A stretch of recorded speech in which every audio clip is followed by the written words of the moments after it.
Mackenzie Johnston with Livestock Digital Daily, bringing you your October 21st cattle industry headlines. Brought to you by AgRisk Advisors. They help you manage your risk so you can manage your operation. With over 20 years of experience, AgRisk Advisors provides honest and transparent advice. They offer insurance solutions that help you minimize risk and maximize profitability for your farming and ranching operations. They might not be able to make it rain, but they can sure ease the pain. If you want to learn more about pasture, rangeland, forage insurance, go ahead and reach out to AgRisk Advisors. They can help you understand what PRF insurance is all about and everything it can do for your operation. According to drovers, on Tuesday, the Los Angeles City Council voted unanimously to adopt its resolution in support of the Global Plant-Based Treaty Initiative.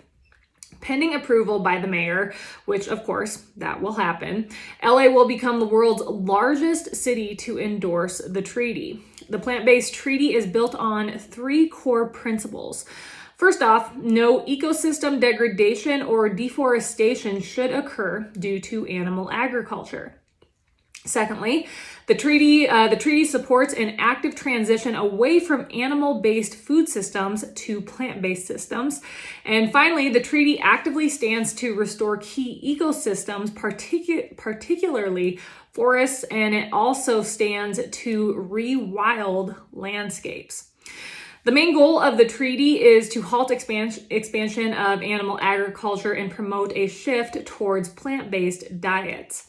According to the California Department of Food and Agriculture, in 2021, dairy products and milk brought in $7.57 billion to the state, the highest total of over 400 commodities.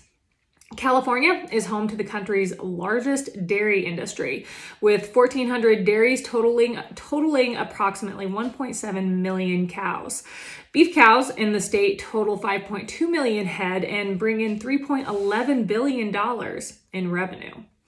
It's worth noting this California initiative follows President Biden's executive order on advancing biotechnology and biomanufacturing innovation for a sustainable, safe, and secure American bioeconomy.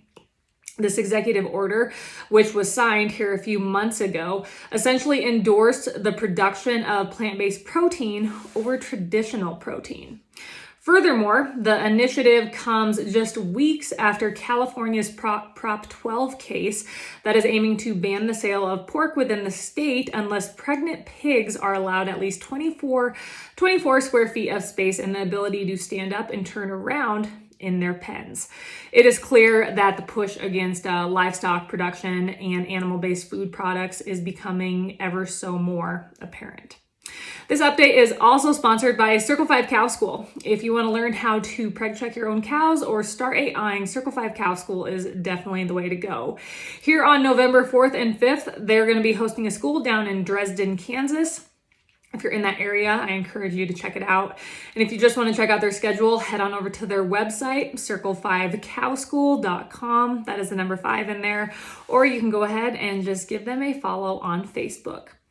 Wildfire Today has reported on Tuesday an environmental group known as Forest Service Employees for Environmental Ethics filed a lawsuit in a Montana federal court alleging that the U.S. Forest Service has polluted waterways by inadvertently dropping fire retardant in or near waterways. As we all know, this retardant is dropped by aircraft to assist wildland firefighters. The suit says government data released earlier this year showed more than 760,000 gallons of fire retardant was dropped into waterways between 2012 and 2019. The lawsuit alleges the continued use of retardant from aircraft violates the Clean Water Act and requests a judge to declare the pollution illegal. The Forest Service has established retardant avoidance areas along waterways where the liquid is not supposed to be applied. This buffer zone is meant to protect threatened, endangered, or sensitive species.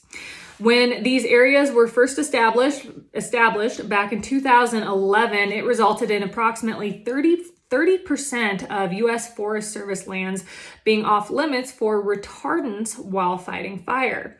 The exception of these buffer zones, of course, is when human life or public safety is in danger.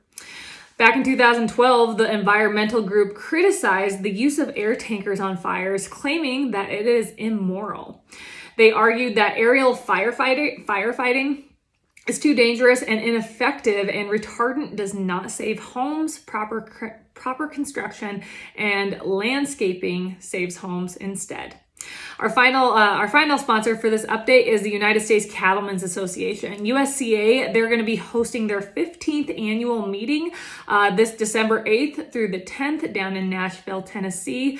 To learn more and get registered, head on over to uscattlemen.org. Finally, according to the State of the American Farmer report released last Wednesday by Land O'Lakes, 30% of American adults have never met a farmer, and 23% have no idea where they would meet one. When asked about a number of statements about U.S. agricultural production, a majority of respondents, 57%, got 3 or more facts wrong. The report showed that 87% of respondents would like to learn more about where their groceries actually come from, and 94% of respondents said it was at least somewhat important to them as to where their food is grown and if it is grown sustainably. That is all I have for you guys this week. I hope everyone has had a great week. I hope you're enjoying this fall weather. You guys have yourself a wonderful weekend, and I will catch you on Monday morning.